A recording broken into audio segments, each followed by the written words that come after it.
welcome to Prudent Media. My name is Sachin Chatte and on this program we take a look at all the latest movie releases. This week we will take a look at two films. One is Chup, a thriller of sorts, and the other is Bubbly Bouncer. First, let's take a look at Chup. In this movie, there is a serial killer on the loose who targets a certain fraternity, film critics. That is a rather amusing premise of this new film by R. Balki, who returns to form after a couple of disappointing outings like Shamitab, Kiki Ka, and then there was also Padman, which didn't really work for me. But Chup is an ode to cinema and film criticism. Apart from being an engaging thriller, it also raises certain questions and provides food for thought. And it is also a tribute to one of the greatest filmmakers of all time, Gurudutt. यहाँ Scorsese नहीं, शेट्टी चलता है, says a critic in the film, reflecting the reality of cinema not just in the country but worldwide. After all, Marvel's Shetty-like films do much better than Scorsese in the country where they are both made. But coming back to this film, it cuts to the chase right away. A wife discovers that her husband, who was a film critic, has been killed in a rather gruesome manner with cuts all over his body. Investigating the matter is a cop Arvind, played by Sunny Deol, who can't make head or tail of the killing till a couple of more critics are killed. They have stars, the ones that are used for ratings, on their head. Mohammad Rafi's Sar Jo Tera Chakraye from Gurudutt's Pyasa plays when a ghastly murder happens. The soundtrack is peppered with songs of the year by the great S.D. Burman, the softest corner being reserved for Geeta Dutt's Jaane Kya Tune Kahi, especially for the romantic scenes. Even the signature Chinese temple bell sound from the song, played by Kiersey Lord for Burman, is used very cleverly almost every time when the florist Danny, played by Dulquer Salmaan, is on screen.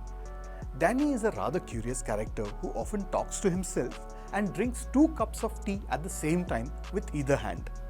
A romance brews between him and an aspiring film critic, Neela, played by Shreya Dhanvantri, who works as a film journalist. The cop, meanwhile, is baffled by the murders and the manner in which they happen. Film critic ko kaun marega? Underworld, he says in frustration. It turns out that those who got killed were not particularly truthful about their work. Gradually, a point is also made that it is not so much about the criticism but the sincerity and honesty with which it is made that counts. Even Bachchan Saab makes an appearance as himself and says, critiquing is the most important for society in any field, a point which is well made and well taken.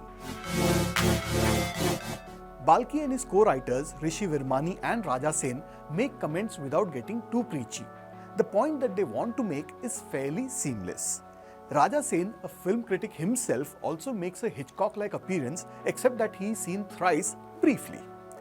Neela's mom is played by Saranya Ponvanan, and the lady who made her debut in Nayakan back in 1988 makes her presence felt in every scene. There are a few glitches in the second half. The screenplay digs a hole so deep that there is no getting out smoothly. Pooja Bhatt shows up as a criminal psychologist, which is clearly the weakest and most hurried character. The two lovebirds, along with the screenplay writers, are movie crazy. Gurudutt is used not just as an icon and idol for the success that he achieved, but also for the failures that led to his death. The film also pays homage to some of the memorable scenes, whether it is the lighting of V.K. Murthy in the Waqt Ne Kiya Kya Hasi Sitam song or the iconic pose from Pyasa. And even though it is just a tribute, it still warms the heart. The film also takes a dig at critics at times when they are looking for a deeper meaning in film scenes. To create something new, we must destroy the old, says a character in the film. Unfortunately, the film doesn't quite follow that quote, especially in the last lap where show and tell both happen. Sunny Deol is delightful as a cop, while Dulquer Salmaan is aptly cast. Shreya Dhanvantri is making rapid strides as an actress, and irrespective of the size of the screen, she has been very impressive. Effectively, Chup is a film where the pros outweigh the cons. After all, a love letter to cinema rarely goes wrong, and I am not saying that out of any fear. I'm going to go with 3.5 out of 5 stars for R. Balki's new film called Chup. Take a look at it.